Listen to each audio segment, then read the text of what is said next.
Hello, hello. Phoenix is rising, and so are we. Welcome in to the PHNX Rising podcast. Appreciate We're on everyone joining us here time. on a Tuesday. We are on time. It's weird. It's weird. I mean, listen, it's the remote setup. Producer Jacob makes us get ready really far in advance. No one's taking a last minute, bathroom break. None of that stuff. Rumor has it he kept threatening effectively to replace me on the screen with a small child. That's what I heard, and That's what I kept seeing. I was gonna be replaced by a plate of scrambled eggs for someone's dinner apparently. So yeah, I mean it's it's either us guys or a baby and a plate of scrambled eggs. So here we are. But appreciate everyone joining us tonight. Just in case you had any complaints about us, and we're not up to standard. Yeah, everyone's confused. Could be worse. We're on time. Everyone is slightly in the chat is questioning that we're on time. Fat Kid is asking, "Are you for real? Starting on time?" Goalie man Pat, no office FIFA to delay things.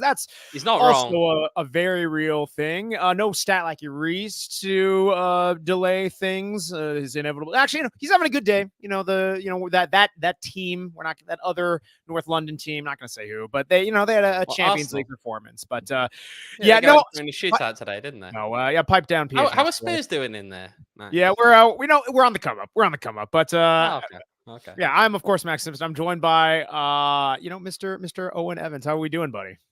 I'm hearing that Ange is a fraud. Can you confirm? Which Ange are we talking about? You know exactly who I'm on. No, I don't. Can you please specify? This could be anyone. No. I think we'll move on from there. But yeah, not too bad. Not too bad. It's a Tuesday, right? There's another game as usual, right? To take the mind off things coming up very, very soon. So yeah, just got to keep an eye out for that. We do.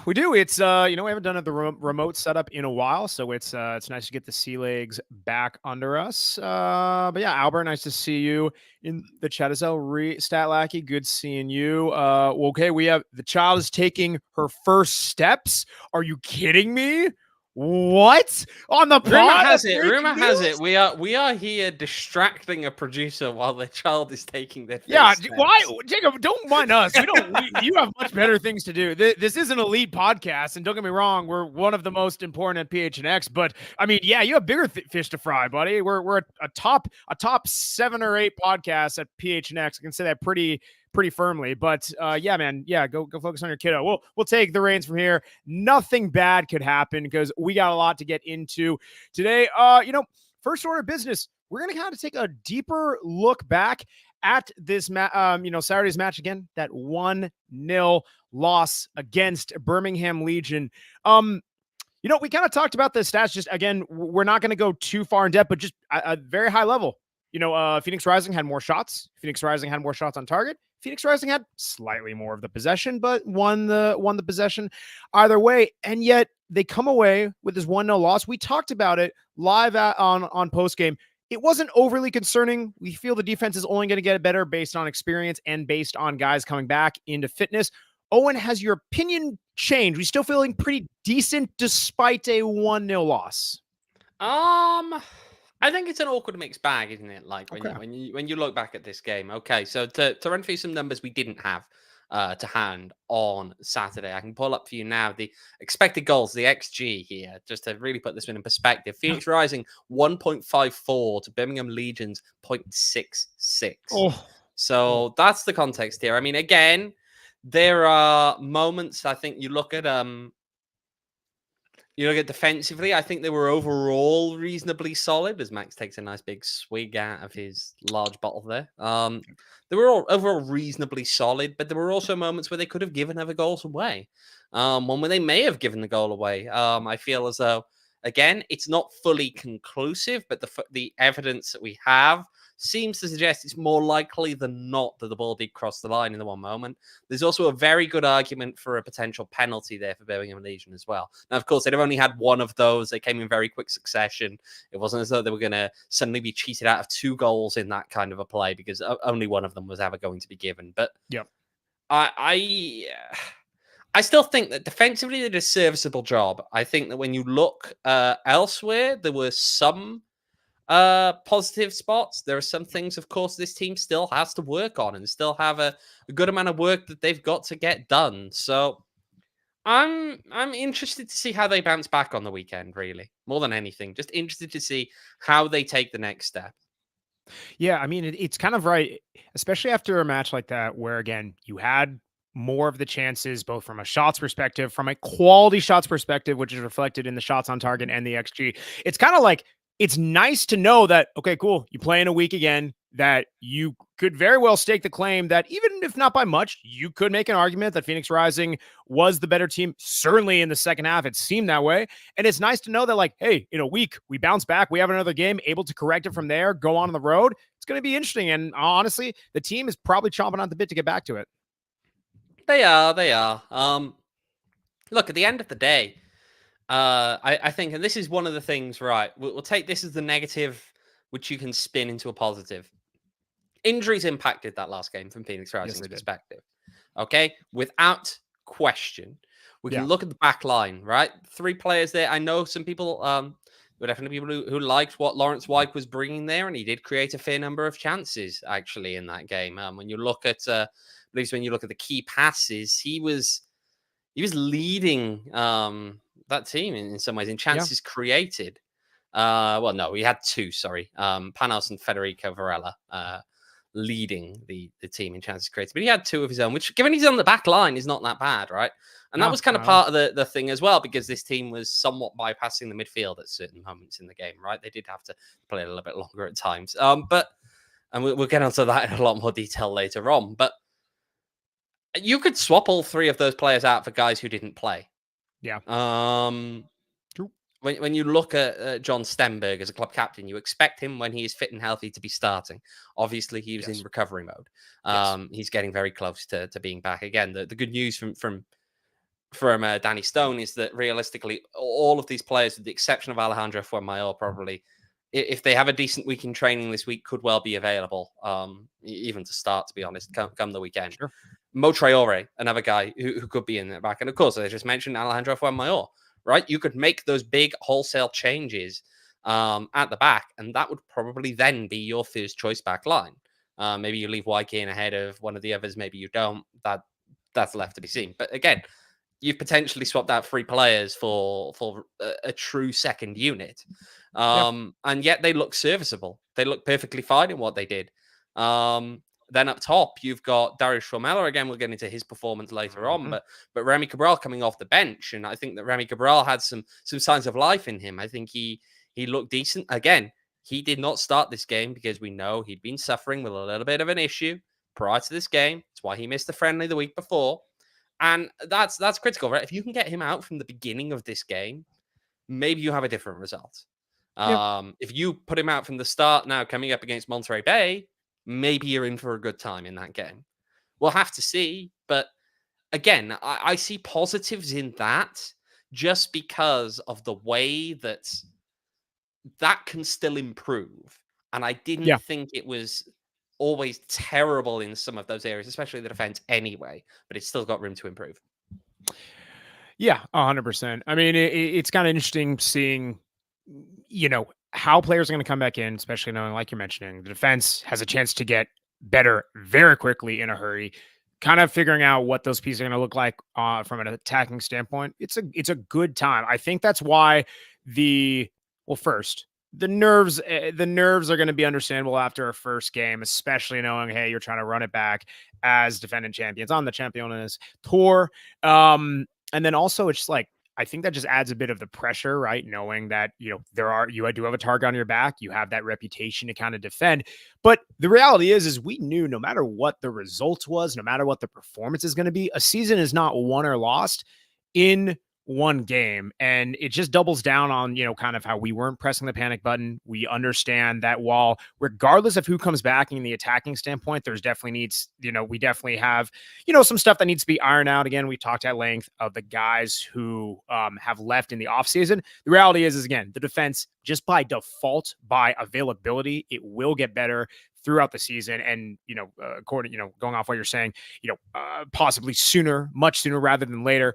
And it's all going to kind of go into play, right? It doesn't mean that there's going to be a plethora of victories. It doesn't mean there's going to be a plethora of losses, but I think it's just the quality of play and that sharpness is going to come back more and more when you have the right guys out there. I mean, a couple more stats really just kind of helping to paint that picture. Shout out to Statlacky Reese for these, kind of going along with that 54% possession, not always a direct correlation, but it's pretty darn close. The field tilt also is in Phoenix Rising's favor with a 56%. They completed the vast majority of their passes, 85%, 13 created chances, and a good handful of final third entries, 70 final third entries, which again, interesting knowing that so many of those shots were from outside the box or the edge of the box. So I think the big thing that we're going to keep seeing with this team is how can they transition into the right attack? How can they bring in those guys who are coming back from injury, who are working their way into the defense, getting it either into the midfield or bypassing it into the right people and going from there? I know we're going to break that down a bit further in the next segment, kind of talking about the midfield, talking a bit about Formella, but I am curious how you kind of think of the wingbacks, right? Because I think we were kind of talking a bit further. And that's going to be a very interesting point for this team as well. They cycled through a lot of them. We talked a bit about one performer on Saturday, and you kind of after on reflection, you kind of really like his performance a little bit more, don't you? I do. And I noticed, it was good timing on this one. If you look over at the chat, right, Bale's bringing up about Rito and Panos and figuring out their rotations, right? And I understand that. I still think there were moments though where you just saw that pace. You saw the ability and willingness, to be honest, to attack with the ball. I feel as though sometimes he was let down a little bit by maybe other people, in terms of positioning, in terms of making sure that he was able to get something done with the ball at his feet.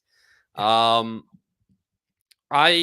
still look though at what he did, and I see a lot of potential, I think, within this team coming from him. I think when you look at the pace he has and the ability he has to get down into the final third, knock a ball in potentially, or take a shot on and look for a rebound, as we saw. One chance really was left begging there by Dariusz Formella that came back in exactly that kind of a way, right? Yep. You see Rito cut inside, he gets a shot off, it's played back into the middle because the goalkeeper can't hold it, and Formella probably should have put it away and didn't. I think that I'm really looking forward to seeing his just the way that he can get involved in some of those transitional moments. If Rising choose to move quickly, if they choose, yes, we know they are a still somewhat of a possession-based team, right? That's the way they're going to go into this. They're not going to go completely gung-ho and throw it all out the window and play long ball. And that's not what we're going to see from this team. But we do know that the idea of making it a little bit more up-tempo, getting that little bit more maybe verticality in that team, that's something that Danny Stone is looking to do. And I think that when you have that kind of explosiveness out wide, it does provide you with the opportunity to do it. Again, I feel as though, just generally, to be honest, the wide play in this game was better than it was in that final preseason game. A lot of what we saw in the last preseason game was very much a pass to someone that was mostly static, it felt like. They'd look back, they'd look forward, people weren't making runs, and so they just kind of play it straight back to where it came from. I don't think we saw quite as much of that in this game. There were still moments, okay? There were still moments, and again, that goes back to the fact that they're quite guarded with possession. They're not taking too many completely unnecessary risks. And again, some of that will still come, I'm sure. But the other thing to mention here, I'd say, is that when we talk about these things will come, we're not talking about last season's kind of adjustment period, and we shouldn't talk really about last season's kind of adjustment period, because this isn't a team that's looking to finish sixth for a starter, and there hasn't been the turnover in this team that there was last season either. Yep. Yes, there's a new coach. Yes, there are some new players in there. But when we're talking about an adjustment period with this team, we should be talking about a matter of games, not a couple of months. So again, yes, I see promise. I really think that if these things work out, this team could be quite exciting to watch. Yeah. But it's going to be a case of how quickly can they turn that on. And again, patience, I understand that, but patience is measured in games, not months this year, I think, given the circumstances around this team.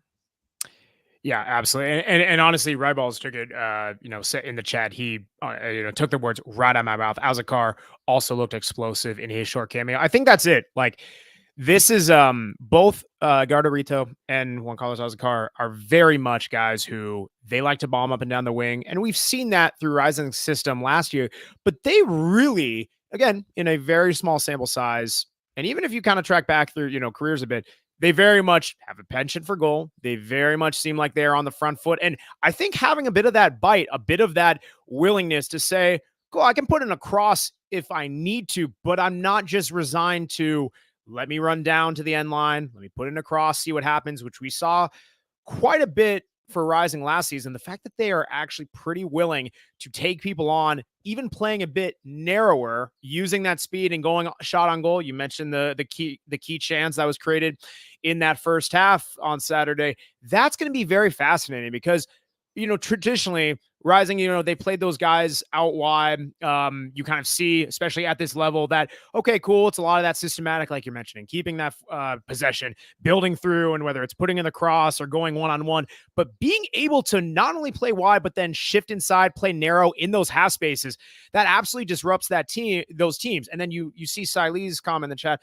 Panos was everywhere the other day. I think that's the beauty. When you are able to say, hey, shift our wingers out wide, and then that opens up space for Panos, or they go a bit narrow, Panos is able to overlap, he's able to put in the cross. The more you're able to kind of use those wingbacks of saying you can play wide, you can play narrow, it doesn't allow the defense to get comfortable. And between both of those guys, who I love how they're built. If we're talking about a soccer player, I even said, like, man, those guys are built top heavy. They got they got shoulder blades. Those guys are not skipping traps day. They're not skipping arm day, either Gardarito or ALLCITY. Like, it's going to be fun to watch, and they got the depth to do it. We're going to see what happens, man.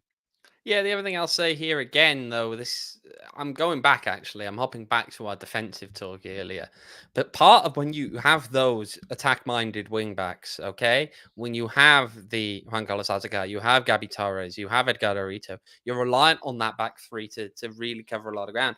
I was just impressed, I think, with Pat Marboy. And I know we said this on the weekend, but when you look at the numbers, winning half of all of his duels, winning more than half of his aerial duels, those balls in the air, his passing accuracy up around is over 80%. These are important things, and this is coming from a young player making his first ever professional appearance.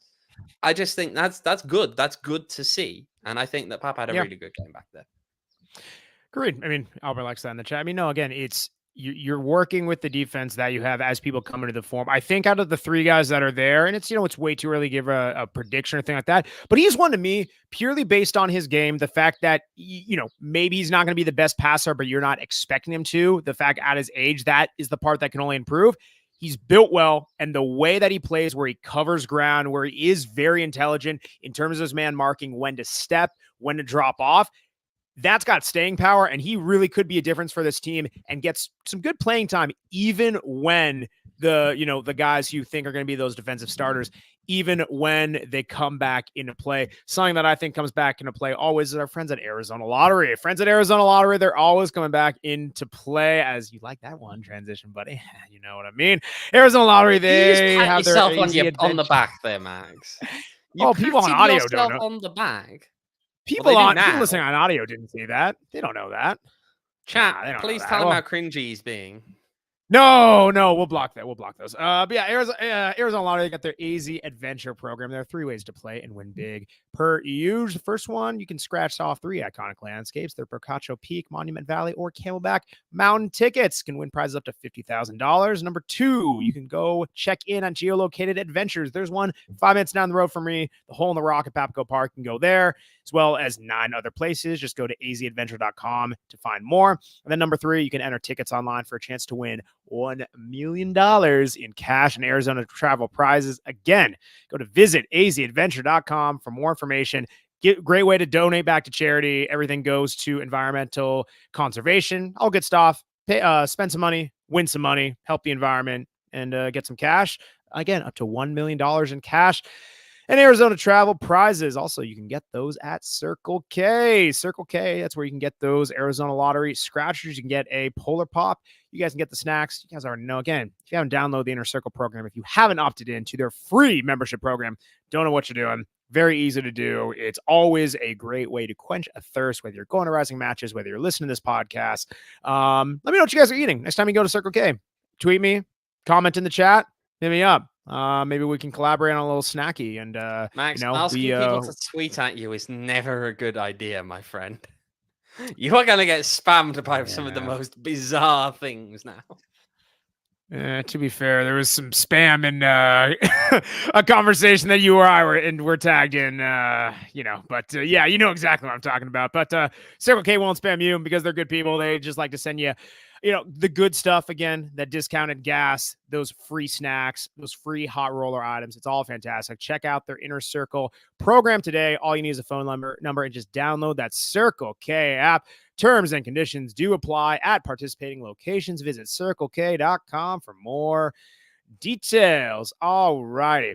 So kind of broke down a little bit further some of the standout players, some of the good of the match, and really just where we see this team taking shape. You kind of dug in a bit further at something that, well, I didn't really like the stats you pulled because it didn't paint the best picture, but it is a very real picture. It's something where, let me put it this way.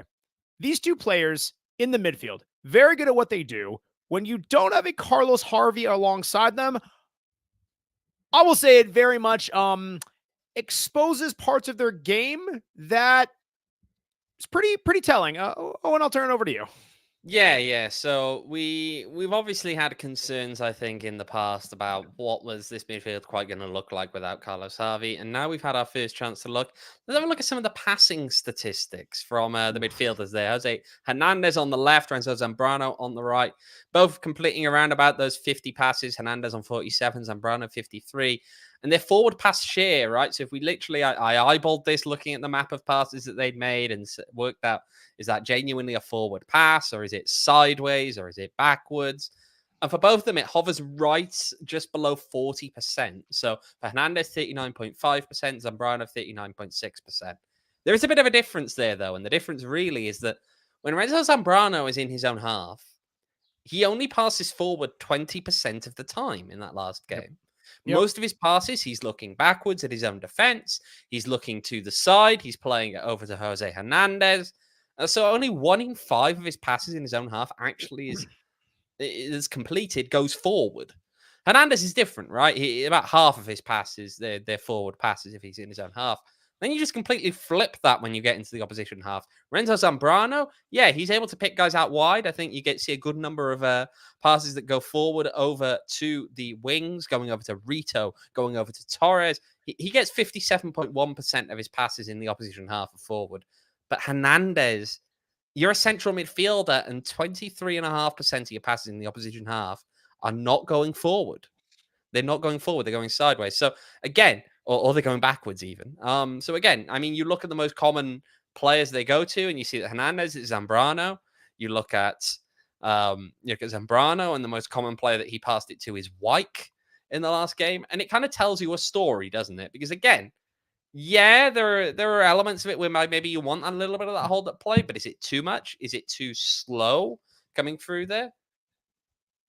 Yeah, it's a very fair question. Again, this is why last year it was very interesting when you added Carlos Harvey into that mix of this trio. And kind of going a bit further into those stats, you don't, it's very easy to say, hey, these guys maybe aren't the most forward thinking. We need all of our dynamic midfielders to be aggressive, to play on the front foot, and that's the only way to be. And I do push back on that a bit, for anyone who's suggesting that, because you can't have it all the time, right? There is an art and there's a way in which these guys have their different profiles, right? Renzo Zambrano, vice captain of the team, and he was captain when he was on there with John Stenberg out. he very much is that guy who, he's going to be able to cover up defensively. He has a very good range of hunting down attackers. And, we've seen him do that last year. Yes, so maybe pick up a card or two, but he's able to stop that opposition attack. That's where you like to see him. And Jose Andres Hernandez, the guy, I honestly cannot remember him losing possession, whether it by pass or by being dispossessed or, taken out by a defender or anything like that. The guy is just slippery. Now, the trade-offs with that is, yes, maybe they're a bit negative in their passing. Maybe they're not always the forward progressive. This is where we saw last season. Again, kind of mentioned it. Carlos Harvey was that guy who, whether he's dribbling forward, whether he's even able to say, cool, I might try to pass forward, I give away possession, but you're going to sacrifice that knowing what he can bring to the table. These guys, Jose Andres Hernandez and Renzo Zambrano, they're not going to change overnight. And honestly, given at where they're at, that's probably not the profile of player that they are. You are going to have to live with the fact that they're pretty negative in how they play, or at best, in maybe Jose Andres Hernandez case, maybe not negative, but at least it's not incredibly progressive. So what the question is maybe not necessarily bringing someone new into the mix or asking them to change, but it's figuring out, is there either a different person maybe who does come forward from that front line, or what does that look like in how this team plays? Because this is why we keep saying, without that Carlos Harvey in the mix, a guy who is able to bring forward, who is able to create his own chances, create chances for others, you're then asking either maybe the wing backs are dropping further back. You're maybe asking Panos or your number 9, whoever's playing up there, to drop further back. It changes how you play, because it's either that or it's a bunch of long balls. So you kind of have to figure that out. You're kind of a bit log jammed. Yeah, I'll counter the one bit a little bit, in fairness, when we look at the statistics, and that is that Renzo Zambrano did lead this team in final third entries in the last game, joint with Lawrence Wyke, which actually that tells you something when it's Lawrence Wyke and Renzo Zambrano. Yeah. But I still just, and I agree with you, Max, in that, yes, these players, this is not saying that they are bad players. Okay, no. Far from it, right? There are different profiles of central midfielder. Always have been, always will be. All of those kind of different profiles can play a role in bringing this team together. The only issue you have is, are these guys quite a little bit maybe too similar in some ways? Yeah. In that they're all quite a little bit safety first, maybe a little bit more risk averse with the passing, or maybe they just a little bit more. It just makes the attack a little bit more ponderous sometimes, and creates situations whereby, look, you're not trying to be a direct team, okay? You're not trying to be a team that just hoofs it up there. But equally, sometimes you get into the midfield and the play just slows down and it sticks. And hold-up play is important, but it's not everything, okay? You can't expect that to work every time going through. And look, there are... This is a much, much bigger question I think we've had. We've had this for a few weeks now, really, looking at this squad and looking at how it's being constructed and how those pieces fit together. The real question, of course, I've got as well is where was Giulio Dortiotto on the weekend? Wasn't named to the bench. Of course, yeah, I understand that means you may have to drop somebody to make room for him on the bench, but there's still a bit of intrigue around this kid, right? He was very highly touted. Yet again, another guy who comes in who the club have bigged up in some ways, right? The talk from behind the scenes is all very much, this kid is got something about him, right? That there's an excitement there to see what he's capable of doing. And I mean, can he maybe be a bit more? I'm not sure, because we haven't seen enough of him playing to be able to tell you what quite he's going to do in that midfield in this league. JP Skiers is playing in the back line at the moment as a necessity. Maybe he changes things up a little bit. Maybe he doesn't. Again, look, some of these are new guys. We haven't really seen enough of them to be able to really, really definitively say quite how they'd slot in those kind of positions if they were to be playing alongside this current rising team. So we'll see. We'll see what happens there. But it's going to be an interesting one, I think. It's going to be an interesting one to see how this midfield develops over the course of the season. Whether they stick with the kind of approach that they're going with now, whether they change that down the line. Maybe they change the shape up a little bit. We'll have to see. There's a lot of things that go into this. It's never just as straightforward as just saying to someone, you pass the ball forward more. It doesn't work like that. Yeah, no. So this is an interesting one. It's going to be, I think, a longer term thing to watch and see. But I'm intrigued. I'm intrigued how it all comes together. Yeah, it will be interesting. I mean, I think again, something to say about how those two guys play is based on their positioning and again the type of passes that they have. Kind of think back to last season, and they weren't immune to it, but Rising really wasn't a team who they would get caught on the counter themselves all too often. And really, that comes down to again, the guys play a bit further back. Some of that, call it negative or even neutral pressing. If you're not progressive passing and you're not taking more of those risky balls, you are in theory less likely to be countered, less likely to give the ball away in a bad situation. So there is some positives for it. I think the other, aspect of this is, fans definitely are accustomed to and want that forward thinking football, being able to have that beautiful free flowing, not stalling out, which we have seen so many times in last season. So it will be interesting. Again, to your point, whether that is bringing in new personnel, whether that is a shift in shape or even just different off-ball movements, right? So much of the side to side that we've seen from Rising last season, a lot of it's okay. It's isolating the wingers outside and having them, kind of go one-on-one. Maybe it's a bit more of kind of those cascading runs of if it is, being played out wide. It's not just a number 10 making the run, but it's also the number 9 in behind him. It's also having a Renzo Zambrano or someone else making that late arriving run. I think it's a full team mentality. And rather than just saying, hey, this player needs to pay a bit more progressive, while that helps, even that's not a cure-all. And I really think it's just a lot more off-ball movement is really going to help this team. Now, one guy who, especially that off-ball movement is very much centered on, this guy who's playing the number 9, and regardless whether this player is going to be in the number 9, whatever that looks like, we did see on Saturday that Dariusz Formella was playing that number 9 role. Again, we've said it. He can do a number 9 job. We said it on Saturday. He's able to. He's done it before, but it's just not quite the position for him of unlocking the best side of him. Yeah, I feel like, and again, that goes into what I was saying earlier with some of the stuff around Edgardo Rito and the runs that he was making, right? You look at the runs that he's making and he'll get up there and it's begging for a cross. But the problem is that if Formella's not in the right space in the penalty area to receive a cross, you're not going to get a crossing, right? There were times I watched the game back this morning, okay?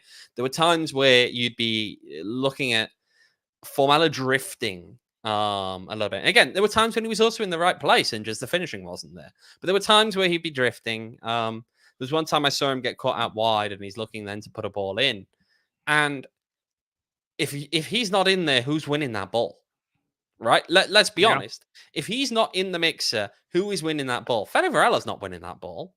Okay? He's not winning a header in the middle of that penalty area against central defenders. That's not going to happen. No. So who's winning that ball, right? And that comes back to then just what is his role in this team right now? I mean, with Remy Cabral out, it's pretty straightforward. There is one guy in this team, realistically, other than Remy Cabral, who can play in that number 9 role and play as a 9. Okay, we're not talking a false 9.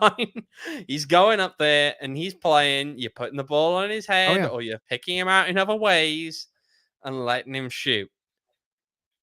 Yeah, he drifted a lot, I think, in that game. There was one part. Shout out the broadcast, actually. Shout out Rising. They put a little mic down between the benches. So I got to hear one of the coaching staff complaining about why is he over there during a free kick at one point. Yeah, shout out the broadcast, Rising's broadcast, for putting that mic right down there between the benches. But look, I just think overall there are. We know that maybe in some ways Dariusz views himself as more of a 10 than as a 9. But that's not the role he should be playing in at the minute, with Remy Cabral not starting. When Remy Cabral is not in the side at the beginning of a game, you need to have Dariusz playing as more of that number 9. I mean, again, and yes, Goalie Pat's correct. Set piece delivery overall, probably not the best in this game. I would agree with that. I would agree. I mean, but even go back to last season a little bit. Yeah, you can make that same point then, yes. But I still just feel as though we weren't fully seeing. Look, it can be lazy commentary sometimes to say things like, is his heart fully in it and stuff like that, right? That can be lazy. I just am not sure quite what we were seeing from him at times, because it didn't feel like maybe the target 9 role that we'd have expected him to play in that game on times. A lot of different things, a lot of different moving pieces. Again, and I think because he's going to play a versatile role this season, probably going to be more difficult maybe to specifically pin him in one bucket or the other. Again, things aren't that easy. Those lines between positions can blur, but I just feel as though maybe there were better uses of him than how he played out there on the weekend. Yeah, no, agreed. I mean, like you mentioned, if Remy Cabral is healthy and he's able to start at the number 9 position, where is Dariusz Formella It best felt playing? This more better. or less kind of answers. It felt It better with answers Remy itself. Cabral out there at the end of the Yeah. game. And yeah, that's easy to say to a Exactly. degree because you're losing, you're throwing everything course. at it. Sure, of course, like the average position, he's going to be 10 yards up the pitch higher Oh, than yeah. Dariusz Formella was. Okay. And he is when you Yeah. look at the data. It He is oh, that bit yeah. further up the pitch. But Yeah. it still just felt more threatening with Remy Cabral out than they did with Dariusz Formella, even though Formella actually missed a couple of sitters in that game. You did? I mean, you think about it, Remy Cabral, that's been his position. That's a guy who you get all those reps that when it's like you are number 9, there's really no ifs, ands, or buts about it. Then you're able to just hone in those little movements of like, oh, those late arriving runs, that combination play with Gallardo where he almost should have scored that one too. Like those are things that just come second nature. And for Dariusz Formella, again, even though he can play that role and knowing his build on the team, let's take out the fact of like Remy Cabral, like, let's say he's not available. Even take out skill. Maybe one other player who even has the build really for that number 9 role. Like, of course it's going to be Dariusz Formella just because he's got the height, he's got that big frame, but is he able to do a job? Yes.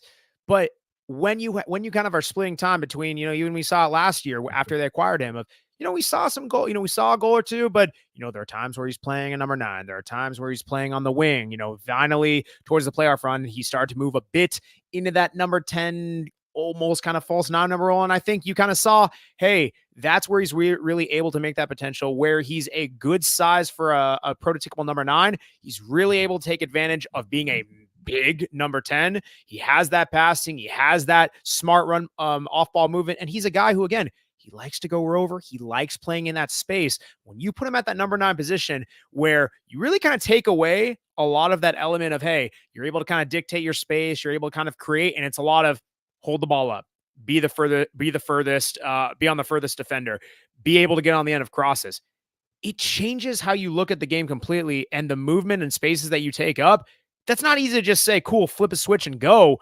It's going to be a bit rough until he's back in kind of that position that we've seen him in. Yeah, no, it is. It is. Again, work to be done. We'll see how this goes. And again, some of these questions, they may be kind of rendered a little bit more null and void as Remy Cabral gets fully into fitness and fully back in it. But we'll see. We'll see over the coming weeks. We will see over the coming weeks. Something you'll see over the coming weeks. Our friends at OG's Brands, they are going to be coming out with a little March Madness promotion for those of you who like the college basketball. That's a PHNX Sun Devils or an Easy Wildcats podcast. We're not plugging them, but we are going to plug our friends at OG's Brands because they got some good stuff going on.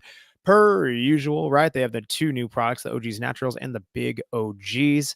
Again, I was listening to PHNX Cardinals the other day, and someone was accusing, I believe, Bo of taking an OGs. He was a little bit calmer, a little bit the edge off, right? It's free agency period for football. It's free agent. It's not free agency period for this football. But it is the season starting. Need to relax. Well, the roster freeze hasn't hit, so yeah, it could be. Bang that fact. Yeah, well, an OGs helps to take the edge off. It's just a nice way to flavor life just a little bit more. Grab it in OGs. Check them out at ogsbrands.com. Find them at a local dispensary near you. Follow them on all platforms at OGs Brands. Of course, you must be 21 years or older to enjoy responsibly. Also, if you're grabbing, perhaps a Four Peaks at our friends at Valley Taproom, you got to be 21 plus there, but Valley Taproom, it's a fantastic time to enjoy a beer. Again, enjoy a cold Four Peaks. Enjoy, a nice little wine, a little wine slushy. Grab some food. All types of good stuff. Valley Taproom, they have 2 locations. One in Gilbert, and their new one in Queen Creek. It's a good time. Valley Taproom have been to, we've hosted stuff at the Gilbert location, going to do a little Rising meetup, one or two throughout the season. But check out Valley Taproom. Tell them I sent you. And, shout my man down. He's a good guy, likes to hook it up, especially if you are a PHNX Rising fan, you go to Valley Taproom. I can't guarantee anything, but they will treat you right regardless. Check them out on Instagram at Valley That sounded like an intro to Max's buying beers. and look online. When you're ready to say cheers, don't forget Max is buying beers. I haven't seen that one for a while, Max. I have not. No, I really haven't heard that in a while. Yeah, wow. Anyway, go to valleytaproom.com to find all the information. Now we've got karaoke, fun events, all of that good stuff. Sadly, we are so back. And PHNX Sports thinks I look like I'm in an OG's dungeon. You know what? To be fair, we haven't seen the dungeon in a while. This is a bit of an upgrade. It's a little bit lighter, but it's still very dungeony. A little bit. Yeah, remember back when we had the whole Max needs to get lights kind of thing? I've got them. You've got lights now. I know it's a bit lighter than it was before, to be fair. I'll give you that. Yeah. Well, we're getting there. If we're talking about things that are, oh gosh, I don't know, things that are enlightening. Owen, you got a little bit of a rebrand you wanted to. Max's evil shadow. All right, you know what? If we're moving on to this topic, and I know what it's going to be, if we're moving on to this topic, hang on a minute. Oh, that's ASMR. What you drinking there? What are you drinking? The Bad Birdie Juicy Golden Ale. See, Max doesn't get these in the studio, so I have to provide them myself. Okay. Still working on it. You've been working for how long, mate? How long? Maybe I still need to send Manuel Madrid speed right there. Here we go. But look, as Max is hinting at here, let's talk about this. We'll have a little bit of a discussion on this, and chat, feel free to chime in as we go through. I don't think you have to tell them twice. There's going to be a lot of thoughts. There's going to be a lot of things. We're going to look up to the Bay Area right now. And it is, of course, the extending reach of MLS Next Pro coming because the Town FC have agreed a deal with the San Jose Earthquakes to rebrand Earthquakes 2 as the Town FC. They'll be playing in the East Bay, playing at St. Mary's College. So they're bringing an MLS Next Pro team to the East Bay effectively. It's effectively a competition of sorts with Oakland Roots at this point, right? Let's be honest about what it is. And yet it falls under the MLS umbrella. It's a reserve team. Even in the picture of are they bringing a team to the East Bay, they're still playing three games in San Jose, including their opener, because that's what the deal with the Earthquakes says. That's what they're going to do. So, I mean, I've got a lot of thoughts on this, Max. I'm going to let you kick off. Go on. Let's let you run some off first. While I take another swig or two to get myself in the mood. Yeah. Man, I mean, I don't know. I mean, the rebrand itself, it's kind of whatever. Just talking about the actual going to the town. Okay. But if we're talking about how it's taking up space within, they're also not playing in Oakland, to be clear. No. Oh no, I got you. I mean, it's going to be interesting, right? Just how those two teams are kind of, whether they're fighting over the fans or kind of what that ecosystem looks like, especially kind of off the heels of what Oakland has done in the offseason about how they're, getting a lot of, public, the funding and, having, celebrating fans and everything like that. I don't really know what to make of it, honestly. I guess it's just interesting kind of timing and interesting approach by the Earthquakes. And I mean, again, make no mistake that even though there's quote unquote levels to where USL championship falls within the US soccer hierarchy, it's MLS just kind of trying to infringe and do their thing, and rightly, wrongly, whether you're an MLS fan or not. I guess I'll say this, it wouldn't shock me if things like this, especially MLS teams who play in similar places of USL teams, this doesn't surprise me that something like this can, continue to happen. Yeah, it could. I mean, there are a couple of specific things I'll point to here. Number one, and Brett's hitting on this in the comment, is it's just quite amusing to see this approach. We're going to bring this team to the East Bay. Everyone's going to love it. Oh, by the way, they're the reserve team of a team that's owned by John Fisher. So right, let's just put that one out there. That's quite amusing, and I've seen that really dominate a lot of the discourse on this one because, unsurprisingly, it will. This is the guy who's trying to move the Oakland A's away from Oakland. And you think that moving his reserve team in a different sport is gonna go down well. So you're not gonna win over Roots fans, and you're not gonna win over hardcore Oakland sports fans because they don't like Fisher. Yeah. So it feels weird. I mean, I'll add this, right? Of course, one of the founders of the Town FC is someone who used to be an Oakland Roots president. He was forced out of that organization, and he sued the organization because of being forced out. It's messy, right? This is a messy set of circumstances in that regard. But I'd also, as you look deeper at this, the idea of partnering with MLS Next Pro to bring a reserve team in goes against and shows how hollow the messaging around this team has been, because the messaging around the Town FC is the talk of community. It's all that kind of nonsense, grassroots, whatever on earth you want. They love the buzzwords. Right, the buzzwords, but you get the buzzwords out. Oh, it's for the town. And yet it's not. It's a reserve team for somewhere else. Now, Oakland Roots aren't a top-tiered team. They're not. They're not a top USL team. They have their space. The key thing that differentiates Oakland Roots from the town is when you get to the question of, is Oakland Roots existing for Oakland Roots, or is it existing for somebody else? Oakland Roots is enough in and of itself. Yeah. It is a club that exists for itself, to represent its community, to sustain itself as a club, and to do what it does within the community that it serves. The Town FC does not. The Town FC is a reserve team. It exists now to develop players for another city, for their team. It's not for the East Bay per se.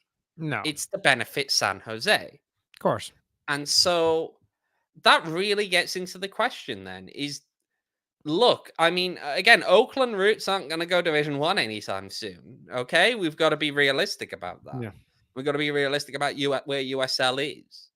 But even being trapped in a quote-unquote minor league level, when you are at least a team that exists for its own purpose rather than to serve the purposes of someone else, it is something that I see benefit in. I don't see that same benefit when you exist purely to develop players for another team. Right? Because at the end of the day, does the Town FC care if they win a championship? Yeah, on paper they kind of do. But they don't really.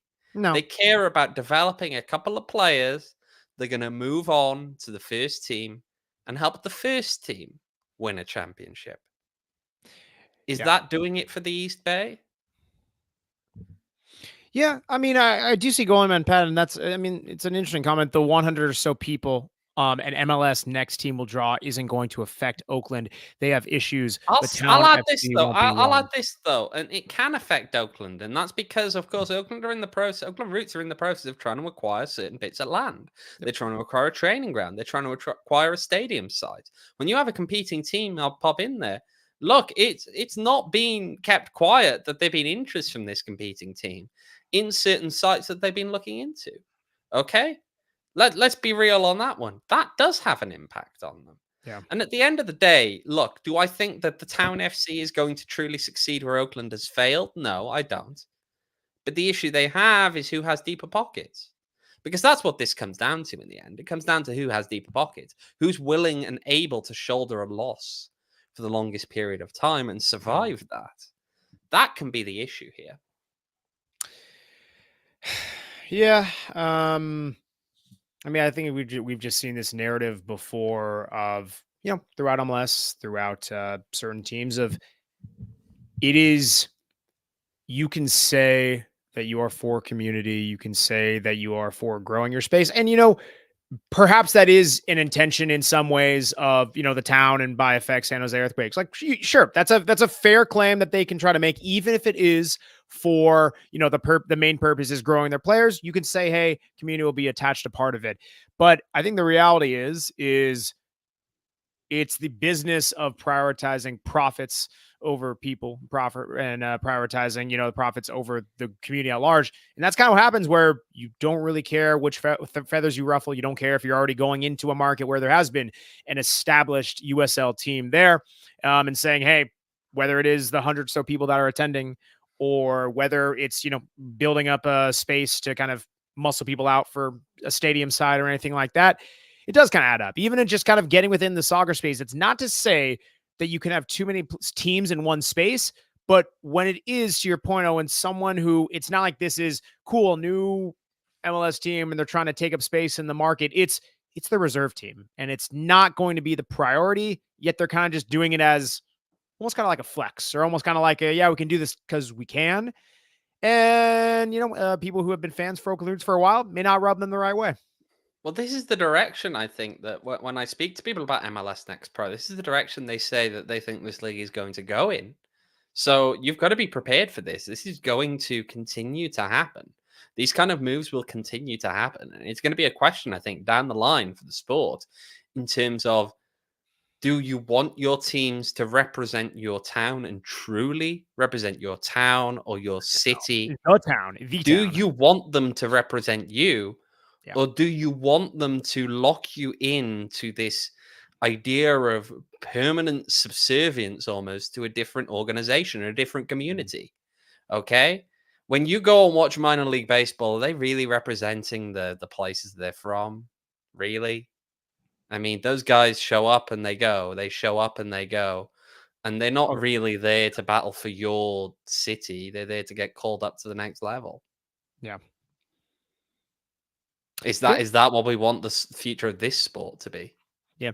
Like I said, there is a role that it plays in the US soccer ecosystem. And it's not saying that shouldn't exist. It's the way in which you interact with, other people who are in the pyramid, where, again, to your point, it's not pyramid, the levels, the hierarchy is, that's how like you're trying to dilute fandom in the way. And even if it's not for the people who are attending the game, it's just, again, to kind of flex, to kind of move your muscle and just say, we can take up the space because we can. Again, it's all coming down to profit, or like it or not. It is built on money. It is built on doing the biggest, best players, maybe not even to play for San Jose Earthquakes, but again, so they can train them up, sell them on, make that money, move on. That's what the system is built on. MLS as a whole is very much right. They're always going to be, people are going to say the retirement league and stuff like that, but they're also trying to be a selling league. They're trying to send people on. And so this is part of it. And that's kind of, they don't really care where they flex their muscles, man. It is. Unfortunately, that's where they are. But yeah, I think that's probably one of the biggest USL stories at the minute, is looking at how that interaction is going to go, how those two teams will coexist, how that will work this season, and how that will work down the line. But yeah, speaking on that, I think some people who watch our pod regularly will be wondering where a certain topic has been today, and that is, what topic would that be, Max? I believe we typically call it Around the USL. We do, and the reason why you haven't heard us talking about that is because we're starting something new up, aren't we, Max? Woo! What are we starting, Owen? We're going to start dropping some audio-only content on this topic in particular. Going to come on Wednesdays. That'll be tomorrow. The first one drops tomorrow. Running through some of the headlines from across the league, the scores, looking at how things lie, but also, more importantly, getting some other perspectives in here. So for this first one that's dropping tomorrow, we've got John Morrissey talking about what we can learn from this opening weekend of play here in USL. And I tell you what, we've actually got a little bit of a clip just to whet your appetite. So let's have a listen to what he had to say. Yeah, I mean, just thinking about the opening slate of games, I think there's a lot to be said for that New Mexico-Pittsburgh fixture that really started off the schedule last Saturday. New Mexico was a team that had changed in a lot of ways, very much kind of moved on from the core of players that had defined what that club had been pretty much since they started to exist. Against a Pittsburgh team that, while they've had losses, they're always well drilled. They always know how to defend. And New Mexico tore their midfield apart. They really were able to find gaps. All of their new signings, a lot of whom were like League One, MLS Next Pro players who you weren't quite sure could they make the jump, looked good from the get-go. So probably not the best thing to come onto the Phoenix podcast and say, wow, New Mexico really impressed me. But I think that's probably the team I feel best about coming out of the first week. Yeah, so you can listen to the full conversation I had with John over the first week of games and what he's looking to in the second week. That will be dropping tomorrow. So keep an eye out for that. If you haven't yet, make sure, of course, to subscribe on your favorite podcast platforms, because that's how you're going to find this one. Won't be live streamed on YouTube, obviously. But yeah, keep an eye out for that. Of course, John, on week one, who else will we get down the line? We got some ideas. We've got some people kind of waiting to swing on in, but it's going to give us a chance to both talk in bigger depth maybe here about one specific issue like we just did with Oakland, and also give us a chance to hear from some other voices over the course of the season on what's going on around USL. So yeah. Ooh, consider my appetite wet. I mean, that is good stuff right there. I do see, and it's going to be shorter than the usual, so it's a nice, easy digest nice of the top stories. Nice little bite size. Do see, both Goleman, Pat, and Devin all in the chat. Essentially, alluding to, not going to get O's, adult phone line voice anymore. No BBC Sportman voice. Hey, listen, there's always the post game. There's plenty of room for opportunity for Owen score updates. But this is, to what Owen's saying, this is going to be something a little bit more in depth, bring in some different perspectives. I mean, John Morrissey, if you have not, watched his stuff, listened to him, even follow him on Twitter, that dude is a lower level USL almanac. That man knows it. That man is very much in tune what's going on. He somehow watches 5 games at the same time. Yeah, I don't really know how. Really everywhere. I don't get how the man does it. But yeah, I don't think he sleeps. I don't think he sleeps. I think he breathes and sleeps USL. That's what he does. But good man. I'm very excited to listen to this one again. Wherever you get your podcasts on your podcast platforms, make sure you subscribe to the PHNX Rising podcast. But unless you got something else, man, I think that'll do it for today. I think that about rounds us out, to be honest. Let's do it. Well, we appreciate everyone joining us here on the PHNX Rising podcast. Of course, you can always follow us on Twitter at PHNX__rising, because double the underscore. I don't know what to follow it up with now. But hey, Max, you got a tattoo, haven't you? Double these split screens that you're watching on. If you're watching on YouTube, you can follow me on Twitter at Max David Simpson. You can follow Owen on Twitter at OJEvans18. You can follow producer Jacob Franklin on Facebook at Jacob Franklin. I think you can find him at Jacob_Franklin4. Oh, I don't want to know the real one. I want to just keep guessing the real one. I just want to keep guessing. I've already forgotten what it is. So again, follow Jacob on Facebook at Jacob Franklin. Just search it there. Look for the tall guy. Probably has a baby in there. Maybe not. But yeah, appreciate everyone joining us. We will be back at it on Thursday, but it is a beautiful game, but it's way more beautiful when Phoenix Rising's on the come up and has a big game ahead of them. And there we go. See you guys.